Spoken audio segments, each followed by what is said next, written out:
Sinasabi ba sa Biblia na si Jesus daw ay ikinasal kay Maria Magdalena? May basehan ba ito sa kasaysayan? Wala. Sa mga sinaunang tala, si Maria Magdalena ay isang tapat na alagad, hindi asawa. Ang ideyang iyon ay lumitaw lamang makalipas ang maraming siglo. Salamat. May mga haka-haka na ikinakalat tungkol kay Jesus at kay Maria Magdalena. Ngunit sa liwanag ng tradisyon ng simbahan, malinaw na ang kanilang ugnayan ay bunga ng pananampalataya, hindi ng pag-aasawa, kundi ng... Minsan tinatanong kung may asawa si Jesus, lalo na si Maria Magdalena. Ngunit sa mga pinakamaagang tala ng kasaysayan, wala ni isang patunay na siya ay ikinasal.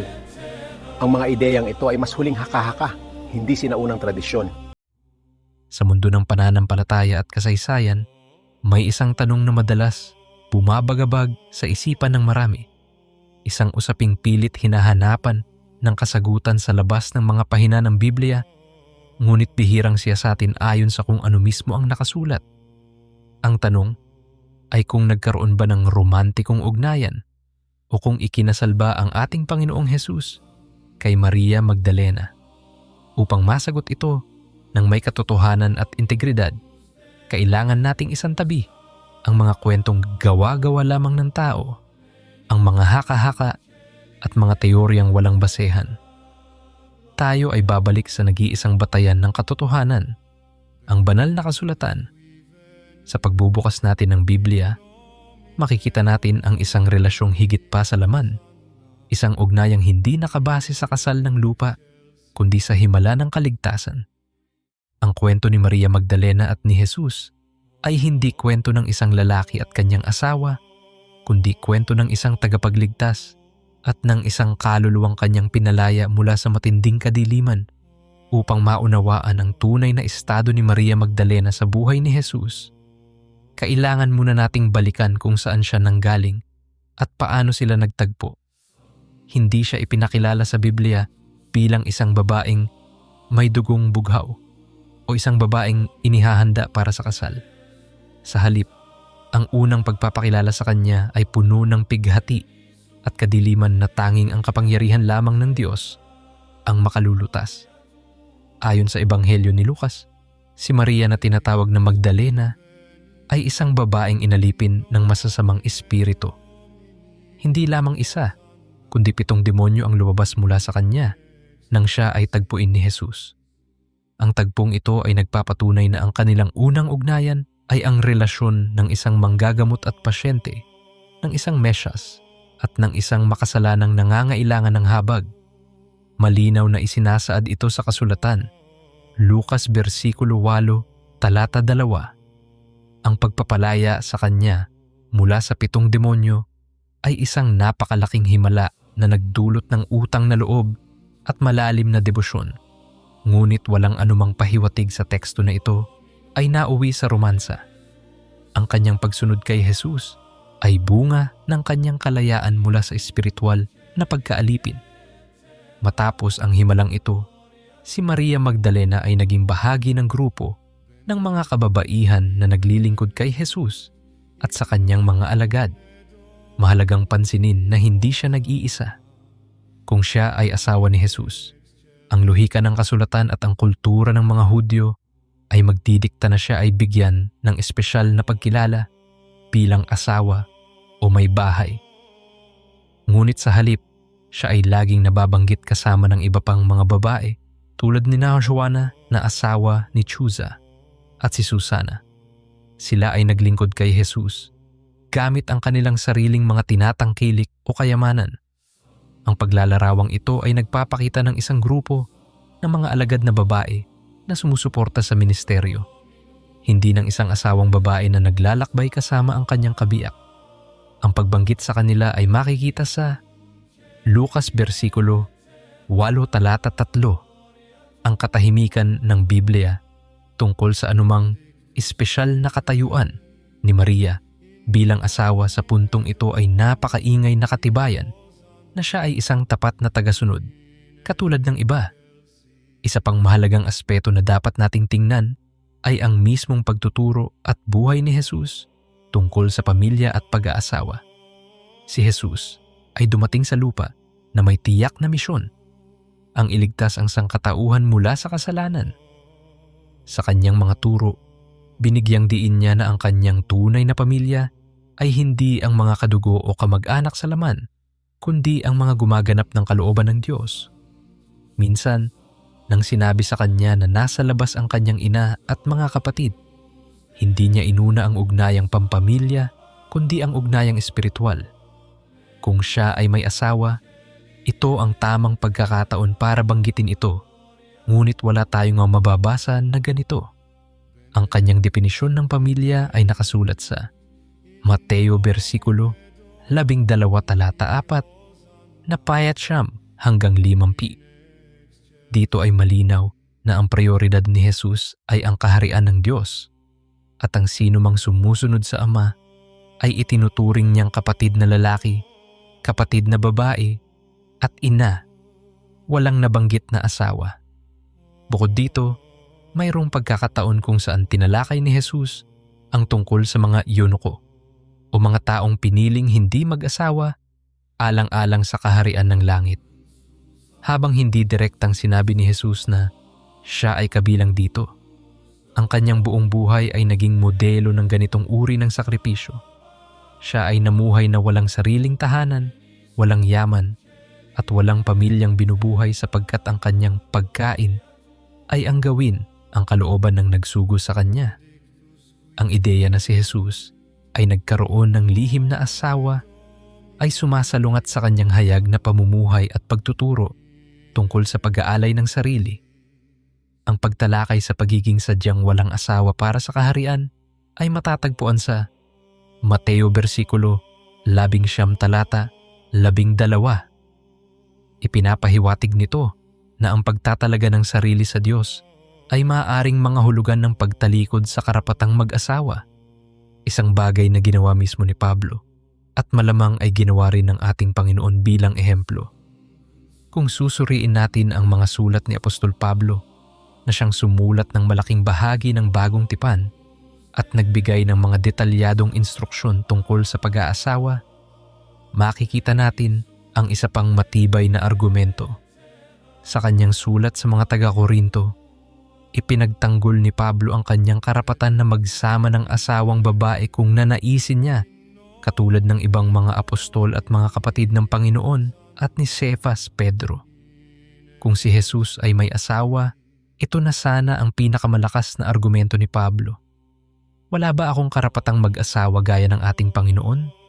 Ngunit hindi niya ginamit si Jesus bilang halimbawa ng pag-aasawa. Sa halip, binanggit lamang niya ang mga apostol at mga kapatid ng Panginoon.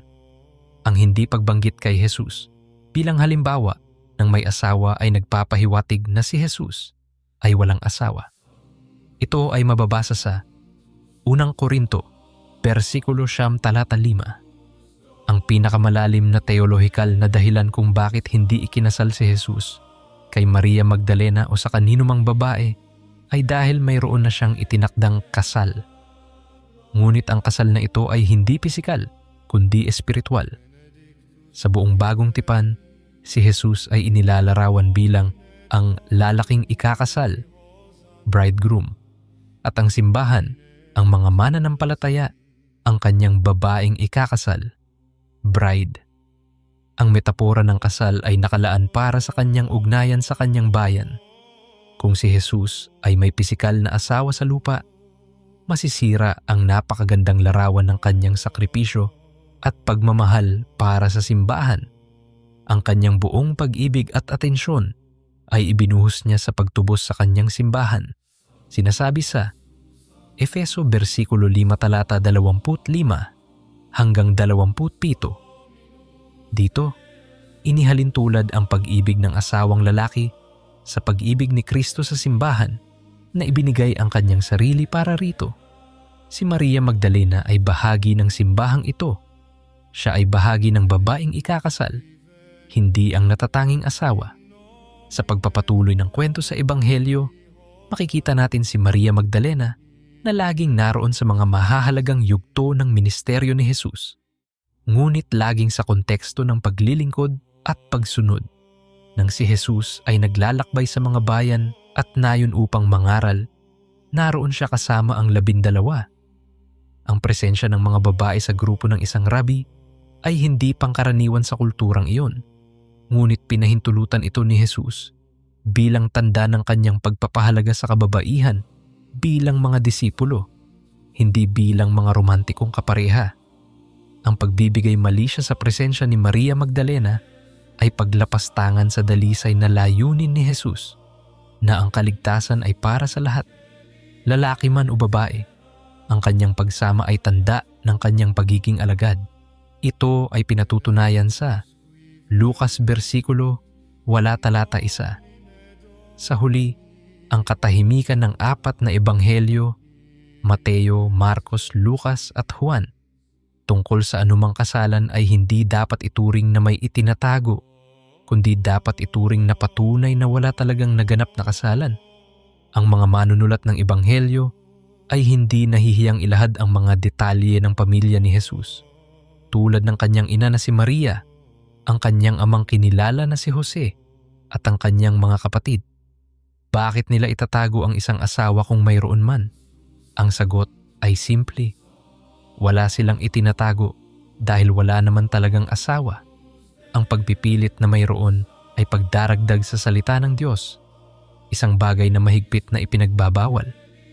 Ang pokus ng mga ebanghelyo ay ang kanyang pagkamisyas, ang kanyang pagkamatay, at ang kanyang muling pagkabuhay. Si Maria Magdalena ay naging saksi sa mga ito, hindi bilang isang biyuda, kundi bilang isang tapat na mananampalataya na nakasaksi sa kapangyarihan ng Diyos. Sa pagpapatuloy ng ating paglalakbay sa mga pahina ng banal na kasulatan, dadako tayo sa pinakamadilim na yugto ng buhay ni Jesus sa lupa, ang kanyang pagpapako sa krus. Sa bundok ng Kalbaryo, kung saan ang langit ay nagdilim at ang lupa ay nayanig, naroon si Maria Magdalena. Ang kanyang pananatili sa oras ng panganib at kamatayan ay madalas na ginagamit ng iba upang bigyang kulay ang kanilang relasyon. Ngunit kung ating susuriin ang teksto ng masinsinan, makikita natin ang tunay na larawan. Si Maria Magdalena ay hindi nag-iisa. Siya ay kasama ng iba pang mga kababaihan na naglingkod kay Jesus mula pa sa Galilea. Ang Biblia ay tiyak sa paglalarawan ng kanyang posisyon. Siya ay nakatanaw mula sa malayo. Kung siya ay asawa ng Panginoon, ang natural na kilos ng isang asawa ay ang lumapit sa paanan ng krus upang damayan ang kanyang kabiyak sa huling sandali ng hininga nito, lalo na't naroon si Juan at ang ina ni Jesus na malapit sa krus. Ang kanyang pagtayo sa malayo kasama ang ibang mga babae ay nagpapakita ng kanyang paggalang at posisyon bilang isang tapat na tagasunod, ngunit hindi bilang kapamilya o asawa na may karapatang lumapit ng husto sa mga sandaling iyon.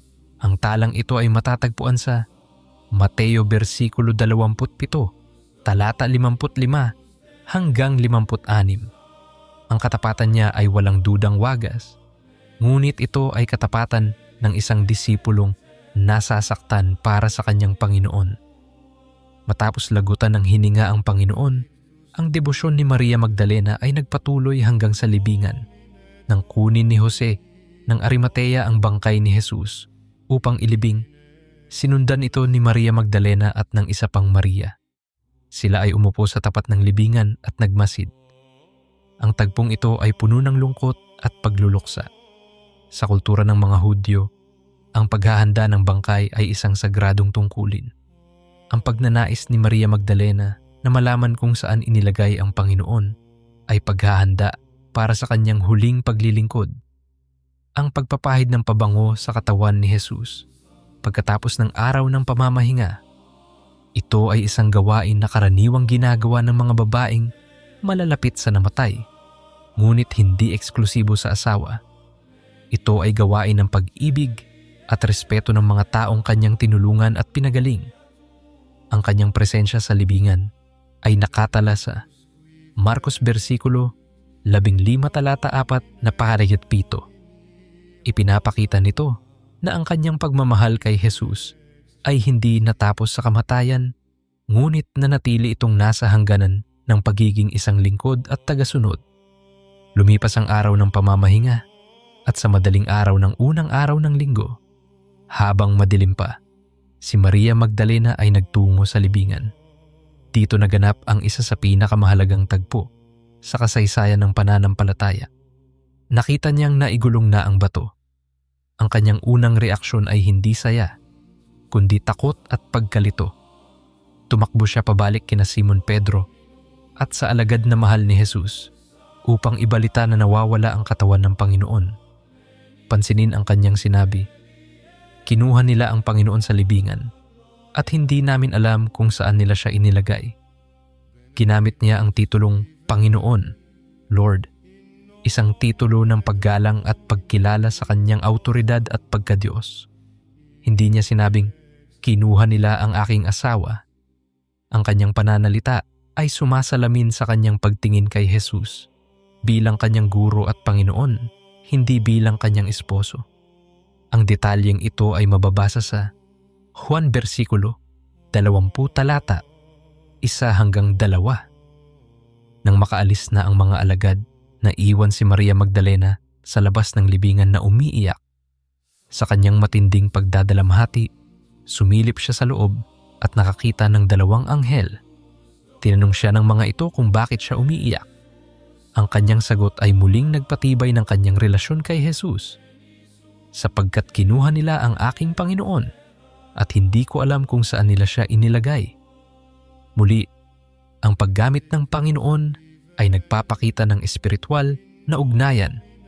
Wala ni isang pahiwatig ng romantikong pagkaulila, kundi pagkaulila ng isang tapat na tagasunod sa kanyang guro. Pagkatapos nito, lumingon siya at nakita si Jesus na nakatayo, ngunit hindi niya ito nakilala.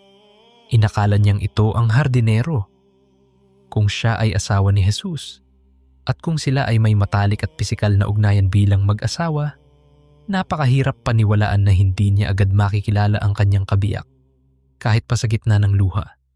Ang hindi niya pagkilala ay nagpapahiwatig na ang kanyang pagkakilala kay Jesus ay nakatuon sa kanyang papel bilang guro at hindi sa pisikal na kaintiman ng mag-asawa. Ang tagpong ito ay nasa Juan versikulo 20 talata 13 hanggang 14. Ang sumunod na sandali ay ang pinakamalinaw na katibayan sa banal na kasulatan tungkol sa tunay na uri ng kanilang relasyon. Tinawag siya ni Jesus sa kanyang pangalan, Maria. Sa bigkas na iyon, nakilala ng tupa ang tinig ng kanyang pastol. Ang tugon ni Maria Magdalena ay nagbubunyag ng lahat. Lumingon siya at sumagot sa wikang Hebreo, Rabboni, na ang ibig sabihin ay guro. Ito ang sandali ng muling pagtatagpo. Ito ang sandali ng rurok ng emosyon. Kung sila ay mag-asawa, ito ang pagkakataon na tawagin niya itong mahal ko o asawa ko. Ngunit ang salitang lumabas sa kanyang bibig ay isang formal at magalang na titulo para sa isang relihiyosong tagapagturo. Ang Rabboni ay naglalagay kay Jesus sa posisyon ng autoridad at naglalagay kay Maria sa posisyon ng disipulo. Ang paggamit ng titulong ito sa sandaling iyon ng matinding emosyon ay nagpapatunay na ang kanilang ugnayan ay nanatiling guro at alagad hanggang sa huli. Ito ay malinaw na nakasulat sa Juan versikulo 20 talata 16. Matapos siyang sumagot ng Rabboni, akmang hahawakan o yayakapin ni Maria ang paa ni Jesus bilang pagpapakita ng pagsamba at kagalakan. Ngunit sinabi ni Jesus, "Huwag mo akong hawakan sapagkat hindi pa ako nakakaakyat sa Ama." Ang utos na ito ay nagpapakita ng bagong antas ng relasyon. Ang pisikal na presensya ni Jesus ay hindi na gaya ng dati. Siya ay nasa kanyang niluwalhating katawan at papunta na sa Ama. Ang mahalaga ay ang kanyang instruksyon kay Maria pagkatapos nito. Sinabi niya, "Pumunta ka sa aking mga kapatid at sabihin mo sa kanila, aakyat ako sa aking Ama at inyong Ama at aking Diyos at inyong Diyos." Dito, tinawag ni Jesus ang mga alagad na mga kapatid. Ipinagkatiwala niya kay Maria ang mensahe ng muling pagkabuhay. Si Maria Magdalena ay naging apostol sa mga apostol, hindi dahil siya ay asawa, kundi dahil siya ang piniling saksi ng biyaya ng Diyos. Ang kanyang misyon ay maghatid ng balita, hindi magtatag ng pamilya. Ang utos na ito ay matatagpuan sa Juan versikulo 20 talata 17. Isipin natin ang implikasyon kung totoo ang teoryang sila ay kinasal. Kung si Jesus ay nag-asawa, lalabagin nito ang simbolismo ng kanyang misyon. Sa lumang tipan, ang Diyos ay madalas na inilalarawan bilang asawa ng Israel. Sa bagong tipan, si Kristo ang asawa ng simbahan. Ang kasal ni Jesus ay isang banal na misteryo na magaganap sa katapusan ng panahon, sa tinatawag na hapunan sa kasalan ng kordero. Ito ay isang espiritual na pag-iisang dibdib ng tagapagligtas at ng mga taong kanyang tinubos. Kung si Jesus ay may pisikal na asawa sa lupa habang ginaganap ang kanyang ministeryo, ito ay magiging kalabisan at kokontra sa kanyang ganap na pag-aalay para sa kanyang banal na nobya, ang simbahan. Ang hula tungkol sa tunay na kasal ni Jesus ay mababasa sa Aklat ng Pahayag, kung saan ang kanyang asawa ay inihanda na. Sinasabi sa Pahayag versikulo 11 talata 7. Ang asawang tinutukoy dito ay ang kolektibong katawan ng mga mananampalataya, hindi isang individual na babae tulad ni Maria Magdalena.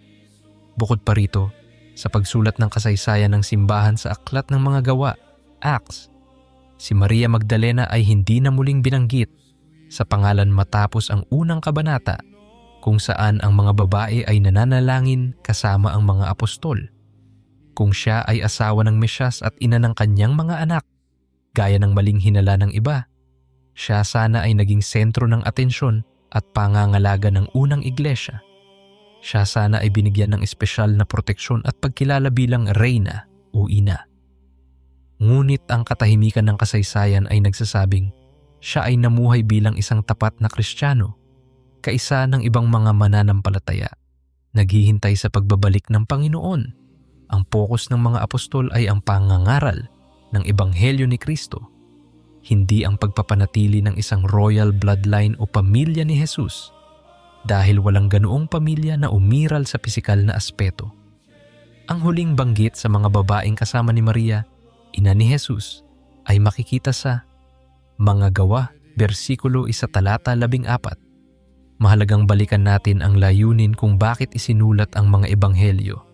Sinabi ni Apostol Juan na ang mga bagay na ito ay isinulat upang tayo ay sumampalataya na si Jesus, ang Kristo, ang anak ng Diyos, at sa pagsampalataya ay magkaroon tayo ng buhay sa kanyang pangalan. Hindi ito isinulat upang itago ang katotohanan kung ang pag-aasawa ay bahagi ng plano ng Diyos para sa kaligtasan o kung ito ay bahagi ng pagpapakita ng pagiging tao ni Jesus. Hindi ito ipagkakait ng mga manunulat ng Biblia. Inilista nga nila na si Pedro ay may biyenang babae na nagpapatunay na may asawa si Pedro. Bakit nila ililihim ang kay Jesus? Ang tanging lohikal at biblikal na konklusyon ay walang inilihim dahil wala namang kasal na naganap.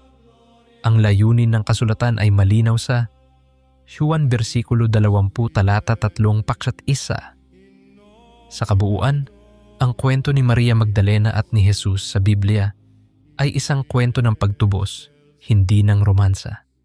Ito ay kwento ng isang babaeng dating wasak, inalipin ng kadiliman at walang pag-asa na natagpuan ng liwanag ng sanlibutan. Ang pag-ibig ni Jesus kay Maria Magdalena ay ang parehong pag-ibig na inaalay niya sa bawat isa sa atin. Isang pag-ibig na naglilinis, nagpapabanal at nagliligtas. Ang pagpipilit na lagyan ito ng romantikong kahulugan ay pagbaba sa antas ng dakilang pag-ibig ng Diyos. Ang pag-ibig ng Diyos, agape, ay higit na mataas kaysa sa pag-ibig ng mag-asawa, eros. Si Jesus ay hindi nangailangan ng asawa upang maging ganap na tao o ganap na Diyos. Siya ang ikalawang Adan na nag-alay ng kanyang sarili upang tubusin ang kanyang espiritual na pamilya. Kaya't sa tuwing maririnig natin ang mga kwentong nag-uugnay kay Jesus at kay Maria Magdalena sa isang kasal, maaari tayong bumalik sa katotohanan ng Biblia ng may kapanatagan. Walang bersikulo, walang talata, at walang pahiwatig sa banal na kasulatan na sumusuporta dito. Sa halip, ang nakikita natin ay isang magandang larawan ng isang guro at ang kanyang tapat na alagad. Si Maria Magdalena ay mananatiling inspirasyon sa atin, hindi bilang Mrs. Jesus, kundi bilang isang saksi ng muling pagkabuhay, ang unang nagbalita ng magandang balita at isang patunay na walang taong masyadong makasalanan na hindi kayang abutin ng biyaya ng Diyos. Ang kanyang buhay ay nagtuturo sa atin na ang pinakamataas na uri ng relasyon kay Jesus ay ang pagsunod sa Kanya bilang Panginoon at tagapagligtas. Ang tunay na love story sa Biblia ay hindi sa pagitan ng isang lalaki at babae, kundi sa pagitan ng Diyos at ng makasalanang sangkatauhan na Kanyang minahal hanggang sa kamatayan sa krus. Ito ang katotohanang nakaukit sa bato at ito ang katotohanang magpapalaya sa atin